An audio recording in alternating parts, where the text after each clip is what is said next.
Perkenalkan, saya Role Mariana Siahaan, calon guru penggerak Angkatan 10 dari SMA Negeri 9 Tanjung Jabung Timur, BGP Provinsi Jambi. Nah, sesi ini saya akan melakukan supervisi praobservasi, yaitu saya dengan Susi Andriani, guru bidang studi sosiologi. Adapun tujuan dilakukannya supervisi ini adalah untuk mengetahui dan mengevaluasi jalannya proses pembelajaran ya Bu. Nah, kemudian kenapa kita melakukan praobservasi? Supaya untuk persiapan awal bagaimana pembelajaran itu bisa lebih giat dan lebih efektif untuk pembelajaran yang terbaik bagi siswa ya Bu. Baiklah Ibu Susi, hari ini kita akan diskusi pembelajaran yang Ibu lakukan untuk sesi supervisi akademik dalam pembelajaran observasi ya Ibu ya. Selamat pagi Ibu Susi. Iya, selamat pagi. Apa kabarnya Ibu Susi hari ini? Alhamdulillah sehat. Iya, baiklah, terima kasih Bu Susi. Sebelum Ibu melakukan pembelajaran, ya untuk selanjutnya saya akan memberikan pertanyaan praobservasi ya Ibu Susi ya. Nah, yang saya tanyakan yang pertama adalah apa tujuan yang Ibu capai dalam sesi pembelajaran nanti Ibu Susi? Adapun tujuan yang ingin saya capai dalam pembelajaran ini adalah bagaimana peserta didik mampu menganalisis jenis-jenis masalah sosial dan mampu menganalisis upaya pemecahan masalah sosial yang terjadi di masyarakat. Iya, baik Ibu Susi. Kemudian area pengembangan apa yang Ibu capai pada sesi nanti Ibu? Pada sesi nanti saya akan mencapai area pengembangannya lebih ke aspek pengetahuan mereka.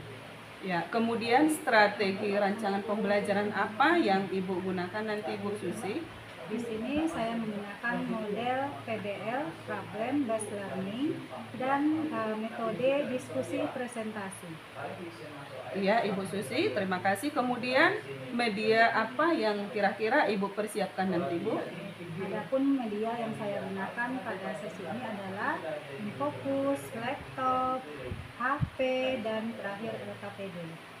Kira-kira pelaksanaan hari pembelajarannya kapan ya Ibu Susi?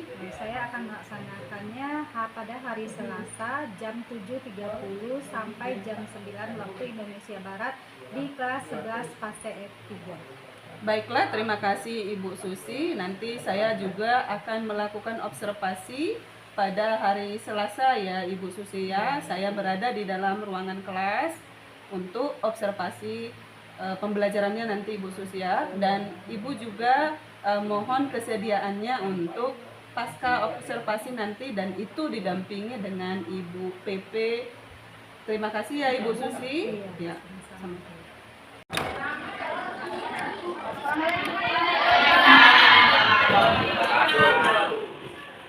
Selamat pagi anak-anak ibu sekalian. Seperti biasa, sebelum kita mulai pelajaran, baiknya kita berdoa menurut percayaan masing-masing ya. Kita kelas silakan disiapkan. Siap. Salam. Assalamualaikum warahmatullahi wabarakatuh. Bismillahirrahmanirrahim. Rabbi zidni sadri wa yassir li amri wahlul 'uqdatam min lisani yafqahu qawli. Rabbi zidni ilma warzuqni fahman. Amin.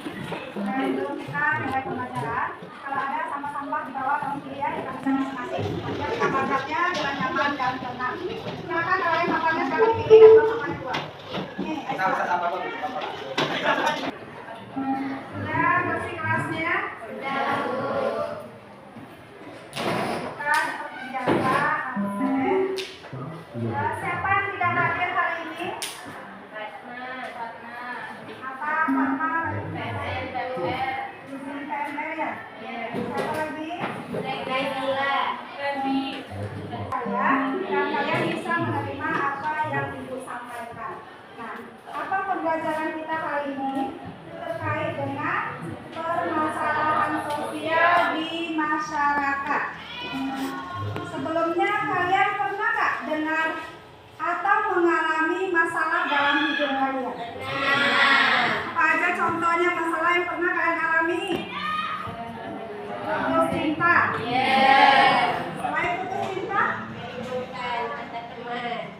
keributan antar geng. Geng apa? Geng apa? Geng apa lagi? Terus apa lagi selain putus cinta, keributan, apalagi masalah? Anton pernah mengalami masalah dalam hidupnya?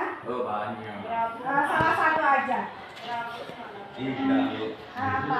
Apa masalahnya satu aja sebutkan? Anton masalahnya apa? Ayo. Ekonomi bu. Ya, ekonomi.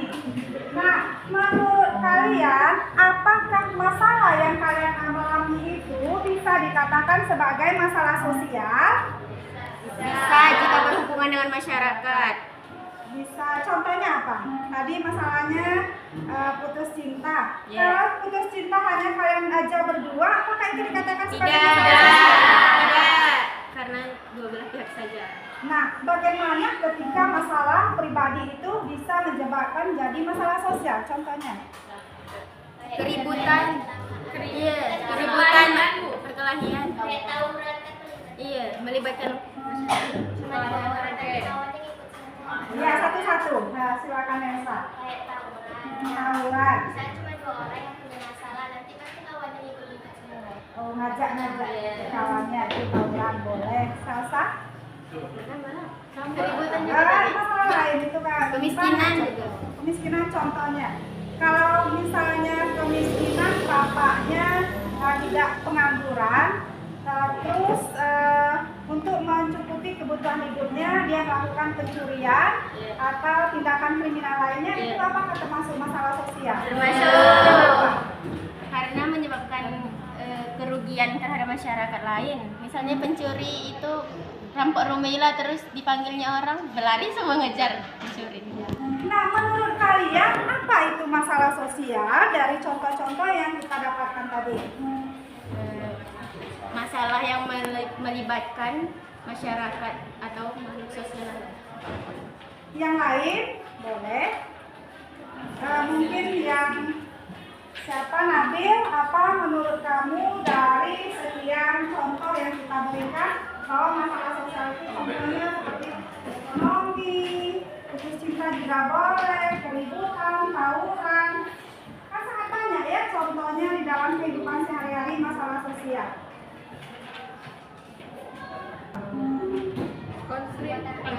Konflik boleh. Konflik yang bagaimana sehingga dikatakan sebuah masalah? Konflik yang terjadi di masyarakat. Konflik yang terjadi di masyarakat, Ibu contohkan. Misalnya Aisyah dengan Karina memperebutkan Rehan. Nah, mereka berkelahi berdua. Apakah itu dikatakan? Itu kan konflik ya, berkelahi sama dengan konflik ya. Apakah itu merupakan sebuah masalah sosial? Nah, Tidak. konflik dikatakan, Ibu contohkan seperti itu. Jadi konflik bagaimana yang bisa dikatakan sebagai masalah sosial? Kriminal. Ayo, coba yang lain lagi bisa dijawab kalimatnya. Mungkin Alia, terjadilah masalah sosial di mana harapan tidak sesuai dengan kenyataan. Nah, itu yang dikatakan dengan masalah sosial ya. Kita lanjut ke pembelajaran hari ini terkait bentuk-bentuk masalah sosial. Dari contoh tadi, maka muncullah berbagai bentuk-bentuk masalah sosial.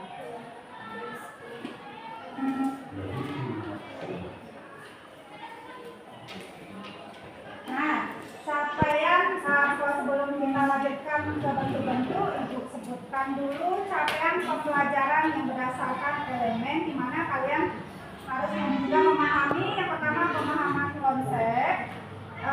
Pada akhir fase ini, peserta didik mampu menjelaskan terjadinya kelompok sosial dan mengidentifikasikan berbagai permasalahan sosial di masyarakat. Itu contoh kalian harus bisa memahami apa aja bentuk-bentuk masalah sosial, terus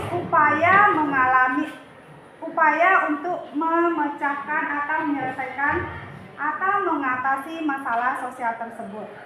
Nah, adapun tujuannya melalui pendekatan saintifik dengan menggunakan model problem based learning dengan metode mengamati, membangun sikap, diskusi, tanya jawab, dan penugasan. Peserta didik mampu menganalisis, kalian nanti kita diskusi ya, kalian harus mampu menganalisis jenis-jenis masalah sosial di dalam masyarakat. Kalian harus bisa menganalisis upaya pemecahan masalah sosial sesuai hasil pengamatan dengan disiplin, penuh tanggung jawab, kerja keras, religius, dan berwawasan lingkungan sebagai karakter positif serta dapat mengembangkan kemampuan penelitian yang cerdas dan kompetitif, budaya literasi, kemampuan berpikir kritis, berkomunikasi, berkolaborasi, dan berkreasi. Kalian akan Ibu ajak mengamati berbagai contoh dari atau bentuk-bentuk masalah sosial melalui video ya. Kalian amati video yang Ibu tayangkan ini. Kita amati ada 4 video sesuai dengan berdasarkan kelompok kita masing-masing. Kemiskinan memaksa seorang nenek beserta anak dan cucunya harus tinggal di sebuah gubuk beratap terpal. Bahkan nenek buruh cuci ini sering meminum air selokan karena tidak mampu membeli air bersih. Di rumah berukuran 3 x 4 meter, Mak Endeng, nenek berusia 70 tahun, warga Rawabada Karawang tinggal bersama 2 anak dan 2 cucunya.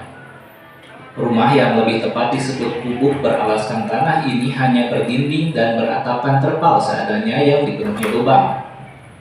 Kucuran keringat di kala terik matahari ketika berada di dalam gubuk sudah biasa ia rasakan. Di dalam gubuk ini hanya terdapat 1 ruangan yang digunakan untuk semua aktivitas, sehingga tidak nyaman untuk beristirahat. Untuk keperluan minum, memasak, dan mandi, ia kerap meminta kepada tetangga. Namun akibat tidak mampu membeli air bersih, tidak jarang keluarga Mandeng menggunakan air selokan untuk berbagai keperluan. Akibatnya keluarga Mandeng sering mengalami pusing, sesak, dan gatal-gatal.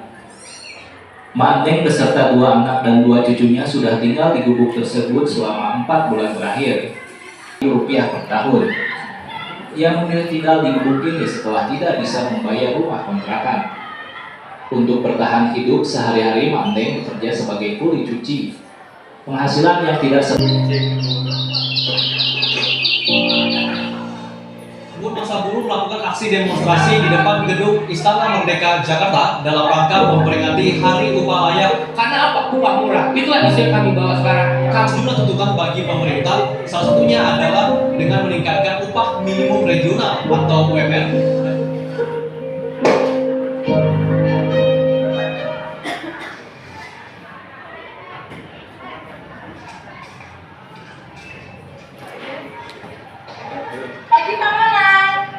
Pagi.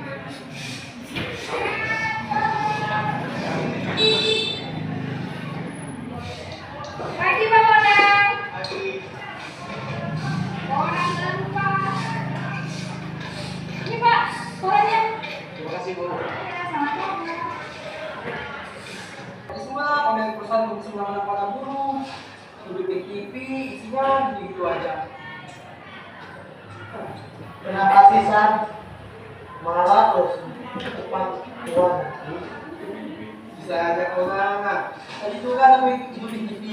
Nah, Anda berat-berat. Saya kerjakan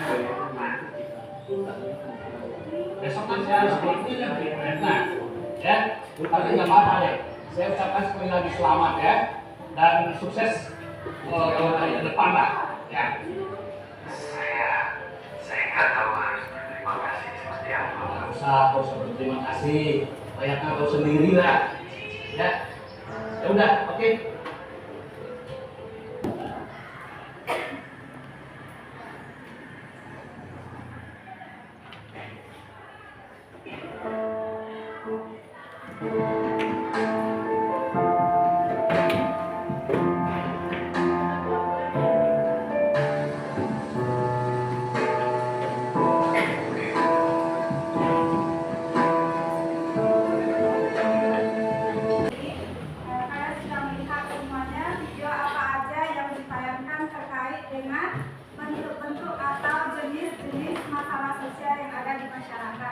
Nah, nanti kalian dibagi beberapa kelompok, 4 kelompok. Masing-masing kelompok akan mencari atau menganalisis terkait dengan video tersebut. Kelompok 1 membahas video yang ditayangkan pertama kali tadi, kedua dan selanjutnya seperti itu.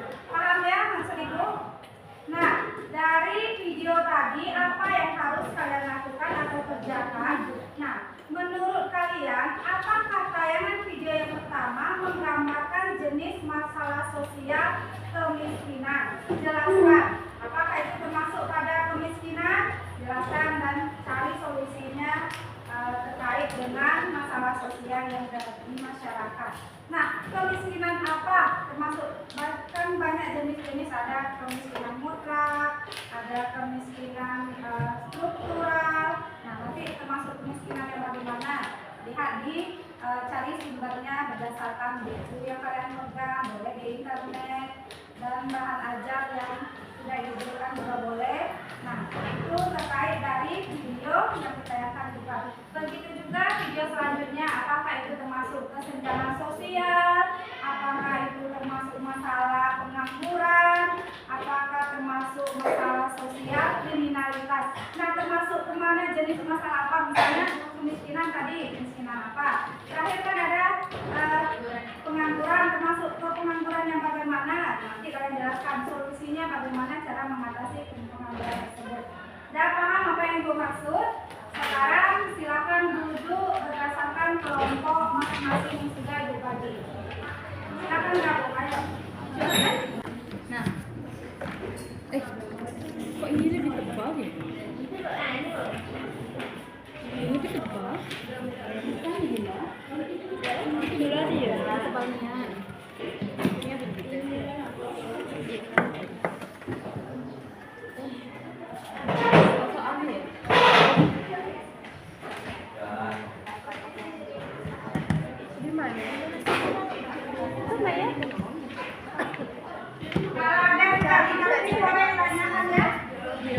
Ekonomi kan kriminalitas ya? Oh iya. Ekonomi.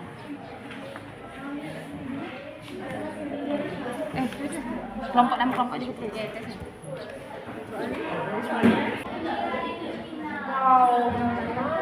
Sekarang kalian sudah perhatikan semua ini video di depan. Ini kelompok 3. Ini kelompok 4.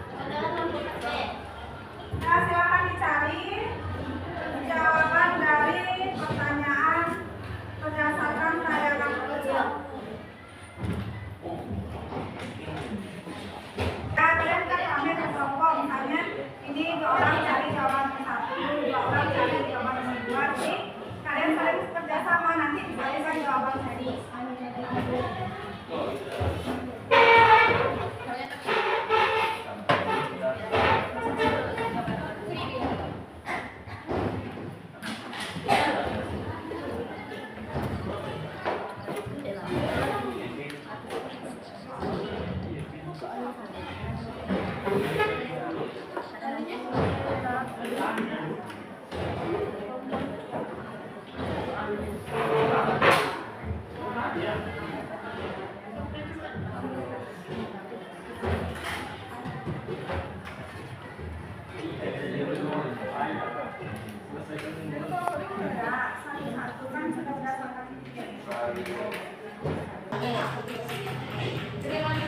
Kepala, benerin.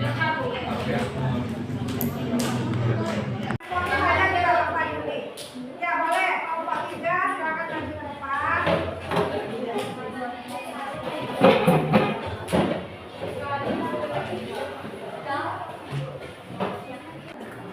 Assalamualaikum warahmatullahi wabarakatuh. Ananda, apakah tayangan video ini sudah menggambarkan jenis masalah sosial kesenjangan ekonomi? Jelaskan. Ya baik, menurut kami yaitu tidak, karena di dalam video tersebut terdapat janji-janji seorang yang tengah menyebutkan visi misinya untuk membuat para warga percaya akan janji-janjinya itu, karena para warga membutuhkan semua apa yang ia janjikan, seperti akan diberikan pupuk, kesejahteraan masyarakat, membangun posyandu dan memperbaiki musola-musola.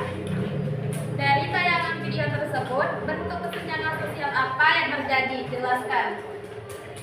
Yaitu kesenjangan sosial kriminalitas karena banyaknya perilaku atau tindakan yang melanggar hukum dan norma-norma sosial, tidak menepati janji dan timbulnya kerusuhan.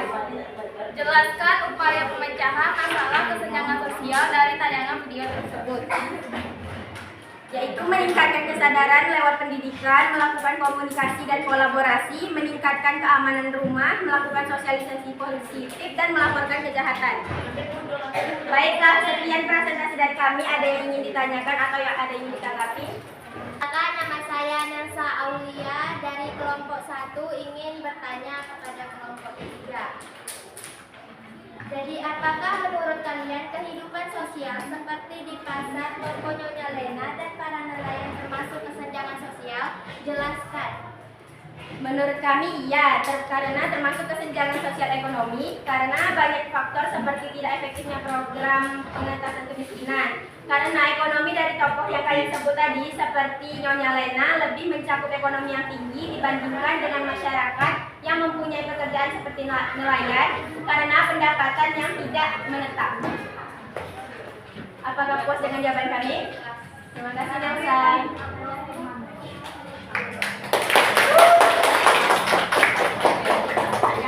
Sekianlah presentasi kami hari ini. Mohon maaf bila ada kesalahan. Kami akhiri. Wassalamualaikum warahmatullahi wabarakatuh. Baiklah, kami dari kelompok 4 ingin mempresentasikan hasil kerja kelompok kami. Oke, yang pertama, menurut Anda, apakah tayangan video sudah menggambarkan jenis masalah sosial pengangguran? Jelaskan. Iya, karena salah satu masalah sosial signifikan dan memiliki dampak luas pada individu, keluarga, dan masyarakat secara keseluruhan.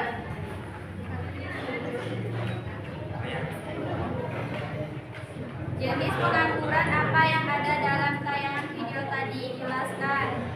Pengangguran terbuka, mereka yang tak punya pekerjaan dan mencari pekerjaan karena tidak mungkin mendapatkannya.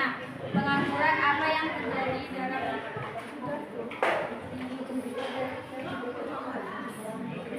Apa upaya untuk mengatasi pengangguran terbuka? Yaitu upaya pemerintah dalam mengatasi pengangguran di Indonesia, membuka lapangan kerja, meningkatkan akses pendidikan dan pelatihan keterampilan yang sesuai dengan kebutuhan pasar kerja. Sekian, ada yang ingin ditanyakan? Assalamualaikum warahmatullahi wabarakatuh. Waalaikumsalam warahmatullahi wabarakatuh. Perkenalkan, nama saya Antonio Fernandes dari kelompok 2 ingin bertanya ke kelompok 4. Apakah menurut kalian ketika gelombang besar nelayan tidak melaut termasuk pengangguran? Ya baiklah, di sini saya akan menjawab pertanyaan dari Antonio Fernandes. Ketika gelombang besar terjadi dan nelayan tidak bisa melaut, situasi ini lebih tepat dikategorikan sebagai pengangguran musiman. Meskipun tidak persis musiman, dalam arti waktu tertentu setiap tahun, kondisi ini bersifat sementara dan disebabkan oleh faktor alam yang mempengaruhi kemampuan nelayan untuk bekerja. Pengangguran jenis ini biasanya tidak berlangsung lama dan hanya selama kondisi cuaca yang buruk tersebut terjadi. Jadi pengangguran musiman itu tak selamanya, itu cuma musiman be. Sekian presentasi dari kelompok kami akhiri. Wassalamualaikum warahmatullahi wabarakatuh.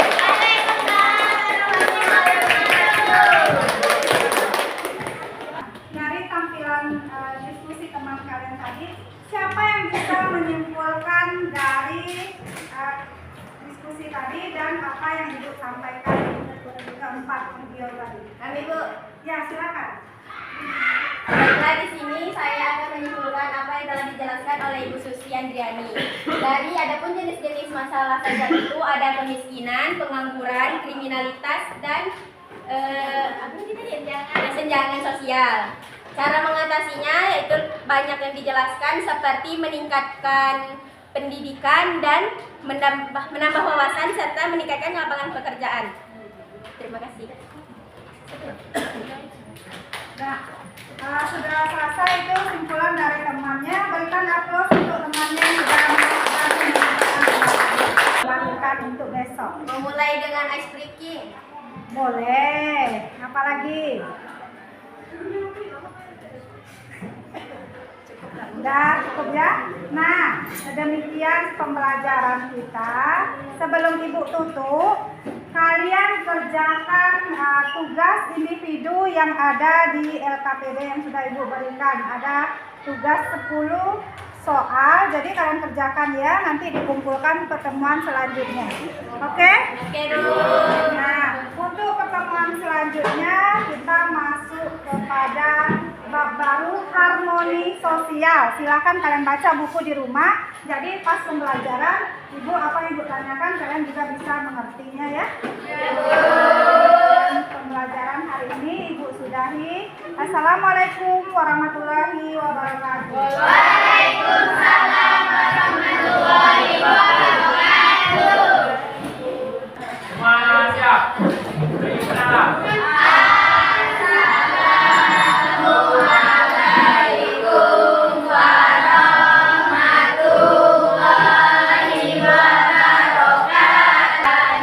Sohiro ya Tuhanku, ampunilah aku dan ibu bapakku, berilah rahmat keduanya sebagaimana ia telah memeliharaku semenjak kecil. Rabbana atina fid dunya hasanah wa fil akhirati hasanah wa qina adzabannar. Amin. Kembali lagi dengan saya Roli Mariana Siahaan, calon guru penggerak angkatan 10 Provinsi Jambi. Nah, di sini saya akan melakukan pasca observasi yang telah dilakukan oleh Ibu Susi pembelajaran sebelumnya. Selamat pagi Ibu Susi, bagaimana kabarnya hari ini? Selamat pagi, alhamdulillah sehat. Baiklah, terima kasih Ibu Susi.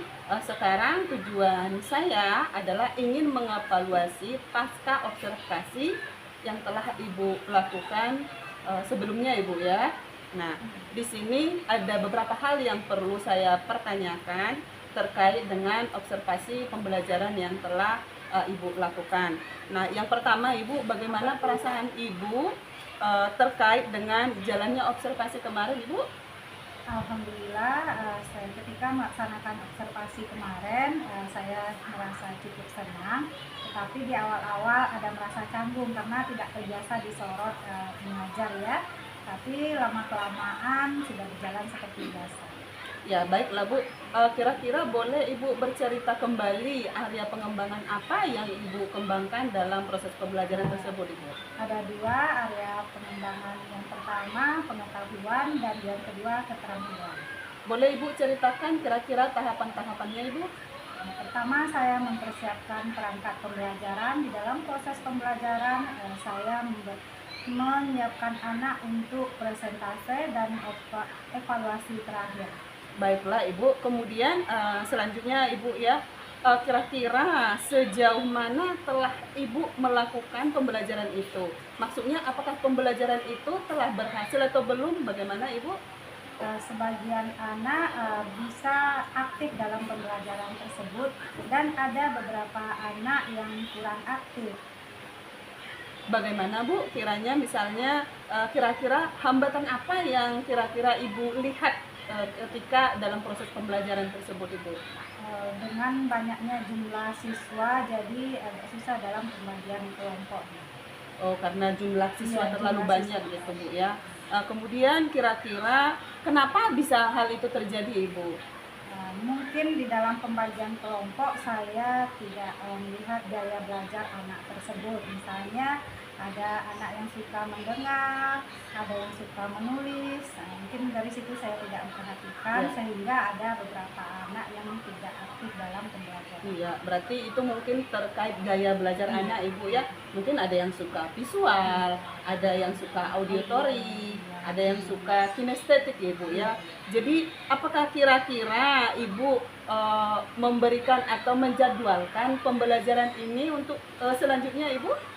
Rencananya dalam waktu 2 minggu ke depan saya akan melaksanakan kembali. Nah, mudah-mudahan Ibu dengan gaya belajar anak yang berbeda-beda, Ibu bisa memberikan pembelajaran yang terbaik buat anak-anak Ibu ya.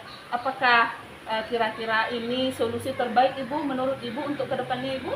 Ini sangat bermanfaat sekali bagi saya sebagai seorang guru, bagaimana cara memberikan pembelajaran kepada anak dengan melihat gaya belajar mereka tadi.